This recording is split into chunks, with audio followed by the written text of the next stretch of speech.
보시는 것처럼 굉장히 많은 기업들이 생성형 AI의 도입이 필요하다는 공감대는 확산이 되고 있고 기업에서 좀 공통적으로 쓰고자 하는 서비스나 단위제 어플리케이션들을 도입하는 실험들은 80% 이상 굉장히 많은 기업들이 생성형 AI와 관련된 POC나 파일럿들을 좀 실행하고 있습니다.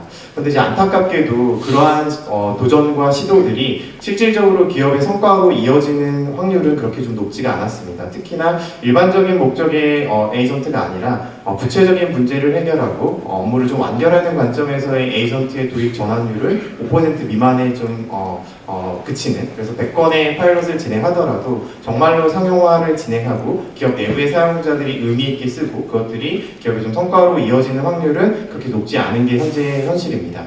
이런 문제를 해결하기 위해서 제논에서는 다큐멘트 인텔리전스라는 기법을 통해서 다양하고 복잡한 문서의 구조를 잘 이해하고 질문에 잘 정답을 얘기할 수 있는 전처리 과정이 좀 필요하다고 생각하고 있습니다. 대표적인 에이전트 몇 가지에 대해서 좀 소개를 드리려고 하는데요. 가장 대표적이고 활용도가 높은 에이전트 중에 하나가 데이터 분석 에이전트입니다. 그래서 자연어로 분석에 대한 것들을 요청을 하게 되면 분석을 실행하기 위한 코드를 자동으로 제너레이션하고 분석의 결과를 서머리해주고 차트나 그래프까지 좀 출력해주는 기능들을 수행하고 있습니다. 증권사에는 이제 리서치 센터에서 특정한 어떤 종목이나 섹터에 대한 이제 애널리스트 보고서를 이제 생성하는 과정들을 간단하게 좀 설명을 드릴 수가 있을 것 같습니다. 그래서 왼쪽에 보시는 것처럼 기본적으로 마켓에서 있는 다양한 정보를 센싱하고 수집하고 그 중에서 좀 분석이 필요한 부분에 대한 데이터 분석을 진행하고 의미 있는 인사이트를 좀 발굴한 이후에 그것들을 이제 하나의 완결된 이제 보고서를 작성하는 과정을 거치는데요. 보통 이제 리서치 센터에서 한 3주에서 4주 정도 하나의 주제 영역에 대한 보고서를 작성하는 기간이 좀 필요한데 저희가 리서치 포털이라는 방식으로 워크플로우 자체에 프로세스 자체에 좀 생성형 AI를 녹여내면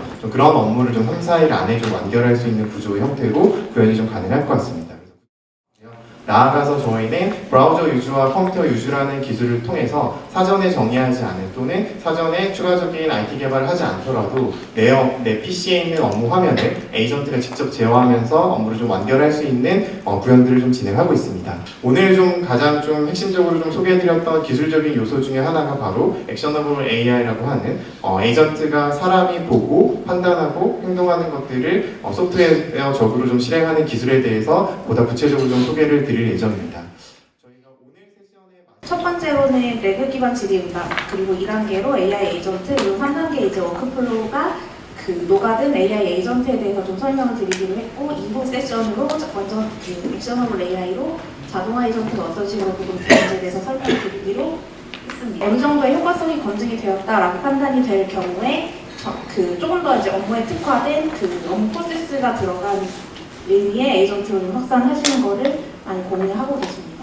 심사하시는 분들 혹은 클레임 상담하시는 분들 여러 사용자들이 각각의 시스템에 접속을 해서 개별적인 사일로가 있는 시스템을 접속해서 업무를 각각 수행을 하게 되는데 사실은 이제 진짜 실제 현업에 진정한 의미로 도움이 되는 에이전트를 활용하고자 하면 통합된 형태의 워크플로우를 활용할 수 있는 에이전트를 좀 활용할 필요가 있다고 생각이 되고요. 이때 사용자는 각각의 프로세스에서 중간중간 피드백을 반영을 하고 그리고 다음 단계 액션을 어떻게 취해야 할지를 지시하는 형태로 전체 프로세스에 좀 개입을 하게 되고요.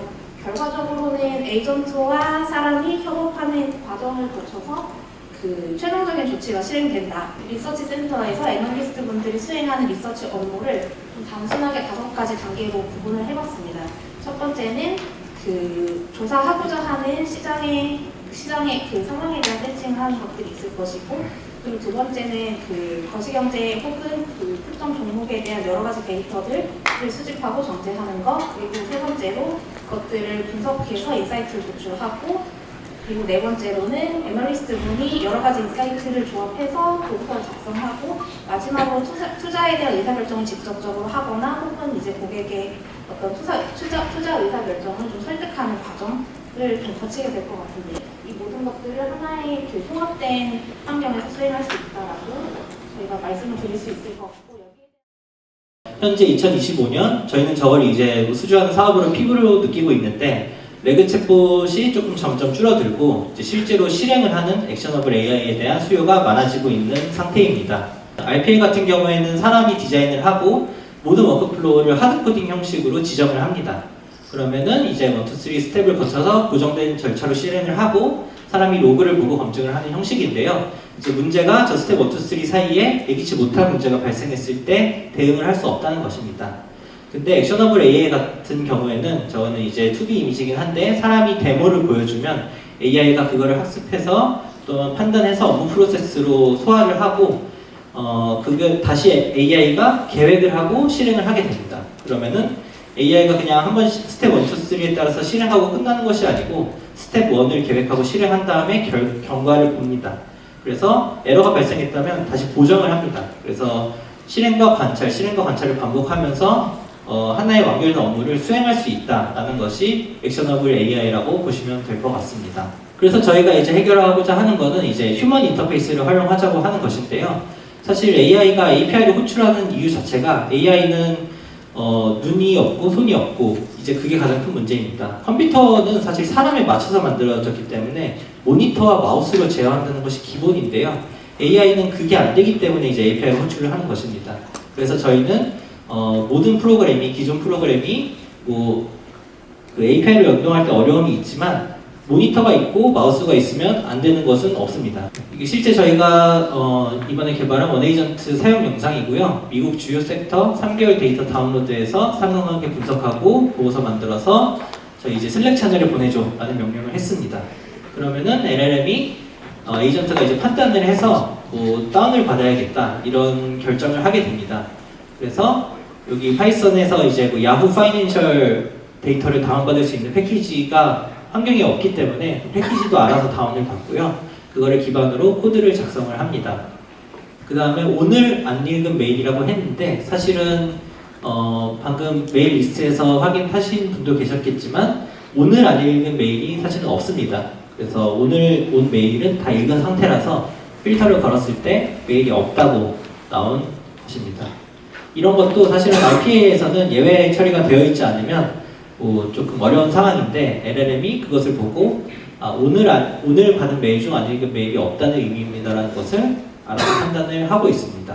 그래서 RPA는 멈췄겠지만 AI는 오늘 받은 메일 중에는 안 읽은 메일이 없으니까 그 대안으로 다른 태스크를 수행해 드릴게요. 이런 것들을 제안하고 스스로 하고 있습니다.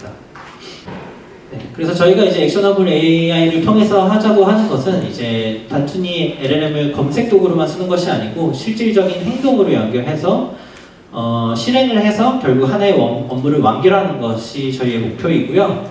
그래서 종단간 자동화까지 되는 것이 이제 목표라고 보시면 될 것 같습니다.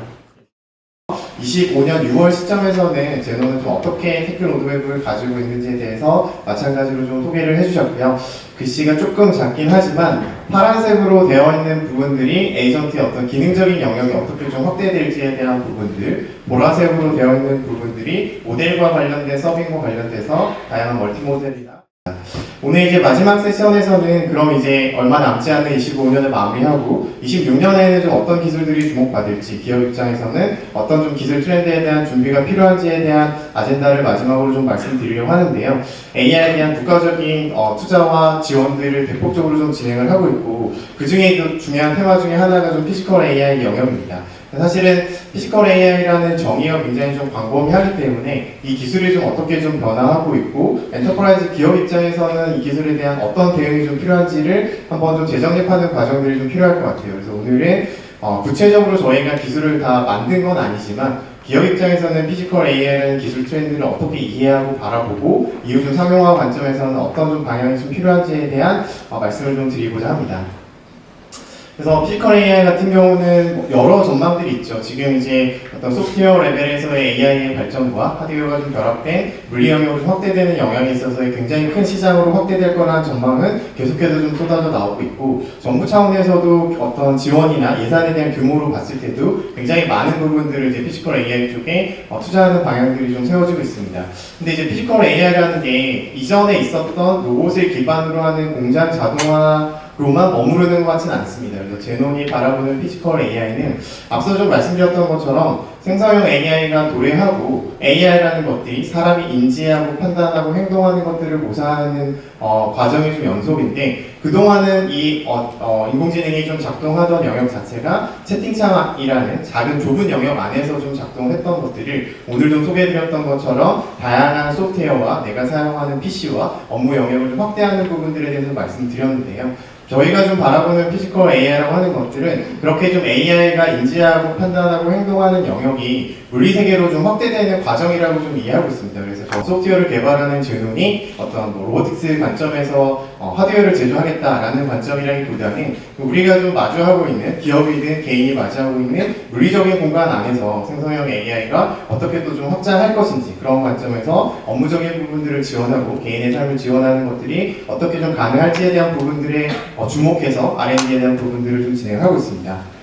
저희가 이제 AI 생태계에서 가장 이제 큰 행사 중에 하나가 AI 엑스포가 있습니다. 그래서 코엑스에서 매년 6월 정도에 AI 엑스포를 좀 진행하는데요. 저희가 이제 매년 이제 부스를 차려서 좀 참석을 하고 있고 26년 AI 엑스포에서는 저희가 적어도 양팔 로봇에 대한 피지컬 AI에 대한 프로토타입을 좀 공개하는 게 내부적인 목표입니다.